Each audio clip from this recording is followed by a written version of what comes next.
오늘의 사연 시작하겠습니다. 안녕하세요. 결혼 2년 차의 30대 초반 남자입니다. 다른 사람도 아니고 장모님과의 일이라서 어디 가서 말하기도 참 그렇네요. 그래도 익명이 보장되는 사연으로나마 제 이야기 한번 공유해봅니다. 저희 장모님은 굉장히 아름다우신 편이에요. 연애하던 시절에 아내 핸드폰에 저장된 사진으로 처음 보게 되었는데 사진 속 아름다운 여성의 정체가 다른 사람이 아니고 어머님이라는 사실에 적잖이 충격을 받았습니다. 피부도 윤기가 흐르고 탱글했고 평소에 운동으로 다져진 몸매 또한 40대 초반이라고 해도 믿을 만한 정도였으니까요. 매번 생각만으로 하고 있었는데 장모님을 처음 보게 된 그날, 저도 모르게 장모님께 아름답다고 입 밖으로 말해버려서 그 자리를 웃음바다로 만들었던 적도 있습니다. 아내와 사이도 각별하고 저희가 결혼하고 나서 구한 신혼집도 처가집과 가까워서 주말이면 자주 처가에 가고는 했습니다. 저희 부모님 집에도 자주 가기는 했지만 아무리 그래도 거리가 가까운 처가에 자주 들릴 수밖에 없었어요.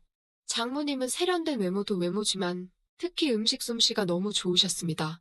휴일이 시작되는 금요일 저녁부터 장모님 댁으로 가서 일요일 아침에 돌아오는 일도 자주 있었는데 그런 자리가 부담스럽기보다는 나들이 나온 것 같이 소소한 재미였어요.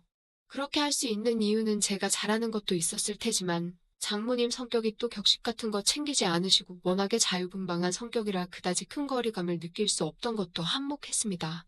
당시 신혼생활을 시작한 저와 아내의 고민은 다른 게 아니고 아무리 노력해도 아이가 생기지 않았다는 것입니다. 병원에서 검사를 해봐도 우리 두 사람 사이에 별다른 문제가 있던 것도 아니었고 오히려 병원에서도 이유를 모르겠다는 듯이 나오니 정말 미치고 팔짝 뛸 노릇이더군요. 계산만 잘해서 날 잡으면 좋은 소식이 있을 거라 했지만 그 이후로도 그렇다 할 소식이 없었습니다. 좀처럼 뜻대로 되지를 않으니 가끔은 그냥 넘어갈 법한 문제들도 정말 큰 싸움의 이유가 되더군요. 그날도 이세 소식을 물으시는 우리 어머니의 질문에 아내가 퉁명스럽게 대답을 했고 그걸 불씨로 다툼이 생겨서 분위기가 좋지 않았습니다. 그날이 마침 장모님의 초대로 처갓집에서 하루를 보내기로 한 날이었는데 최대한 다툰 걸 티를 안 낸다고 한 건데 장모님께선 이미 저희가 도착하자마자 저희 두 사람 표정만 봐도 무슨 일이 있는 건지 단번에 눈치를 챘습니다. 무슨 일이 있었다는 걸 알게 되니 아내가 그 길로 장모님께 와락 안기며 눈물을 흘리기 시작했고 저는 그 자리에서 대역죄인이 돼버렸습니다. 그래도 쉬러 간 처가인데 괜히 불편해져서 이러지도 저러지도 못하고 있는 와중에 장인어른께서 술 한잔 하자며 저를 데리고 나서셨어요. 그날 장인어른께 한 소리를 듣기는 했지만 힘이 되는 말도 많이 들었습니다.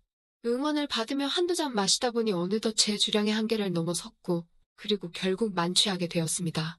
그래도 기분이 좋은 나머지 처가에 돌아와서 자고 있는 아내를 깨워 고래고래 소리를 질렀는데 술 취했으면 잠이나 곱게 자라는 쓴소리를 듣고 저는 혼자 군대 간 처남이 쓰던 방에서 잠을 자고 일어났습니다. 원래도 아침잠이 없는 편이기는 한데 지난밤에 먹은 술 때문인가 평소보다 더 일찍 일어나게 되었습니다. 술에서 깨니 입안이 바싹 말라있고 갈증이 엄청 나더라고요. 아직 아무도 일어나지 않았겠다 싶을 정도로 이른 시간이었으니 살금살금 자는 사람들 방해 안 되게 조심스럽게 부엌으로 향했습니다. 그런데 열려있는 냉장고 문 뒤로 쪼그려 앉아서 냉장고를 뒤지고 있는 아내의 뒤를 보게 되었습니다. 술에 취해서 한 사과였지만 지난밤에 술 취한 상태로 어쨌든 미안하다 사랑한다고 사과도 했겠다. 아내의 기분을 떠보기로 했습니다. 평소에도 짓궂은 저희 장난을 싫어하지만 화가 나 있으면 받아주지도 않거든요. 냉장고 안을 뒤적거리느라 정신없는 아내의 뒤로 돌아가서 저희 분신을 밀착시키고 이곳저곳 비벼대며 장난을 쳤습니다. 그러고 있는데 이건 장난을 받아주는 것도 아니고 화를 내는 것도 아니고 가만히 있는 반응에 무언가 위화감까지 느껴지더라고요. 정신 차리고 냉장고를 뒤지고 있던 실루엣을 확인하니 그건 아내가 아니라 바로 장모님이었습니다. 아내가 잘 때 입고 자는 치마형 잠옷과 똑같은 걸 입고 계셨어서 그것만 보고 당연히 제 아내라고 착각했습니다. 생각해보면 아내가 처가까지 와서 냉장고 정리를 할 이유가 없는 게 당연한 것인데 왜 냉장고 안쪽까지 몸통을 쳐박고 있는 게 당연히 제 아내라고 생각했을까요? 장모님은 제가 민망할까봐 배려를 해주신 건지 아무 말 하지 않고 가만히 계셨습니다. 술 기운이 남아서 아파오던 머리도 목이 타듯이 오던 갈증도 한 번에 확 날아가더라고요. 머뭇대다가 제정신이 들어서 죄송하다고 큰 소리로 사과를 하려던 찰나에 장모님께서 제 입을 손으로 틀어막으며 아내가 깰 수도 있으니 사과하지 않아도 괜찮다고 하시며 저를 방으로 끌고 들어가셨습니다. 도망치듯 처남의 방으로 돌아와서 이불을 뒤집어 쓰고 한참을 좌불안석 애간장만 태웠습니다. 갑자기 문 열리는 소리가 들리고 저에게 다가오는 소리가 들렸는데 제가 뒤집어 쓰고 있던 이불을 확 걷어올리더군요. 그리고 제 눈에 가장 먼저 들어온 건 제가 아까 뒤를 문댈 때 봤던 그 치마였어요. 그래서 엄청 놀랐는데 다행히 이번에 이불을 걷은 건 장모님이 아니라 제 아내였습니다. 평소보다 과격한 행동에 혹시 장모님께 무슨 말이라도 들은 건가 긴장을 하고 있는데 아내가 아무리 술을 많이 마셔도 그렇지 어른들 다 일어나셨는데 방 안에서 혼자 뭐하냐고 하면서 저를 끌고 나갔어요. 주방에는 아침 식사 준비가 한참이더군요. 장모님은 당황도 안 하신 건지 제 속 풀어주겠다고 콩나물국을 시원하게 끓였다며 제 앞에 한 그릇 놓아주시더라고요. 혈긋혈긋 장모님의 기분을 살폈는데 괜히 저 혼자 행동이 이상한 것 같아 저도 아무 일 없던 척 해보려 노력했습니다. 그래도 억지로 그렇게 하려다 보니 잘 안 되더라고요. 아침 식사를 마치고 가족들이 텔레비전 앞에 모여 간단하게 과일을 먹고 시간을 보내고 있는데 결혼 전부터 결혼 후에도 한두 번 오는 처가가 아닌데도 그렇게 불편할 수가 없더라고요. 처음 결혼 허락을 받으러 왔을 때도 이렇게 불편한 적이 없었던 것 같은데 말입니다. 아내가 다 먹은 과일 접시를 치우고 자리를 비웠을 때 장모님이 제 옆으로 다가와 앉아서는 저에게 알 수 없는 미소를 건네셨습니다. 아내가 돌아오고 나서도 계속 저에게 시선을 주시면서 미소를 지으시는데 그 미소의 의미를 자세히 알 수가 없어 불편하기만 했습니다. 아내가 저를 깨워서 데려나오긴 했지만 아직 화가 다 풀린 듯한 느낌이 들지는 않았습니다. 말도 안 걸고 저한테 대하는 태도도 몹시 차가웠거든요. 아내는 화가 잔뜩 나 있지. 장모님은 자꾸 알게 모르게 저에게 이상한 신호를 보내고 있지. 그날만큼은 처가에서 보내는 시간이 즐겁기보단 지옥 같았습니다. 맛있는 식사고 편한 휴식이 구간에 어서 빨리 월요일이 돼서 회사로 출근하고 싶은 마음뿐이 없었어요. 그래도 전날 저녁에 마신 게 술이라고 과일까지 먹고 나니 배가 불러서 잠이 솔솔 쏟아지더군요. 어차피 불편하게 있을 바에야 제가 잠들어 있으면 아무도 방해하지 않을 거라 생각이 들었고 이러나 저러나 눈치 보고 욕먹는 거는 똑같을 텐데 그러면 차라리 전날 저녁에 과음한 걸 핑계 삼아 잠이나 자고 방해받지 않은 수면 끝에 집에 돌아가서 빨리 출근 준비를 하겠다 하는 게 이 지옥에서 벗어나는 길이라는 생각이 들었습니다. 그렇게 한참을 자고 있는데 이번에는 누가 저를 흔들어 깨우더라고요.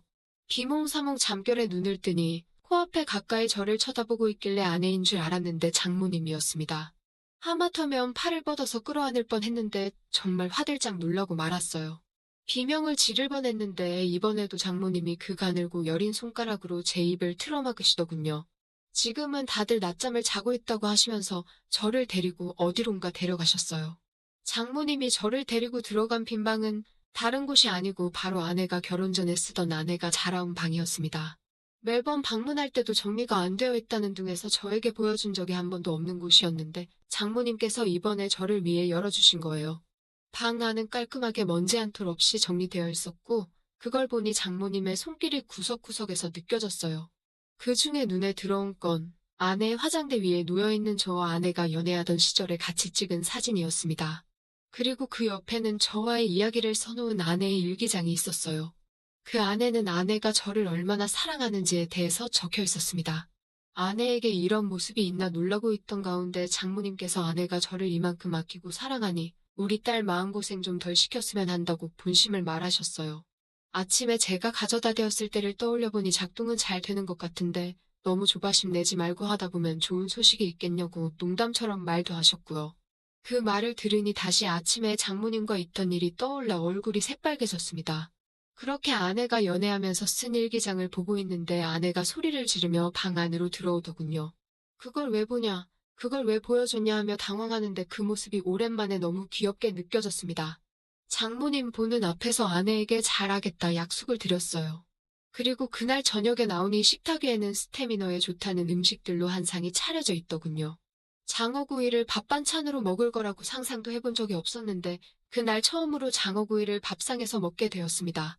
장모님은 깨알같이 꼬리 부분을 제 밥 위에 집어 올려주시면서 남자가 힘쓰려면 꼬리를 꼭 먹어야 한다며 은근슬쩍 농담을 하시고 아내를 보고는 사위가 그래도 보통은 넘는 것 같은데 너도 빼지만 말고 잘 좀 받아주라면서 농담을 하셨어요. 스태미너에 좋다는 버섯이나 마늘 같은 것도 계속해서 챙겨주시고 설이 지나서 제가 좋아하는 겨울 석화까지는 아니었지만 어디서 굴도 잔뜩 사오셔서 준비해 주셨더라고요. 아시죠 다들? 굴은 아연이 풍부해서 장어꼬리보다 훨씬 스태미너에 좋다는걸요. 제가 과연 그날 저녁 식사를 한 건지 보양식을 먹은 건지 모를 정도로 기력 보충을 했습니다. 집에 가는 길에도 저녁에 먹고 남은 음식들을 양손 가득 싸주셨고요.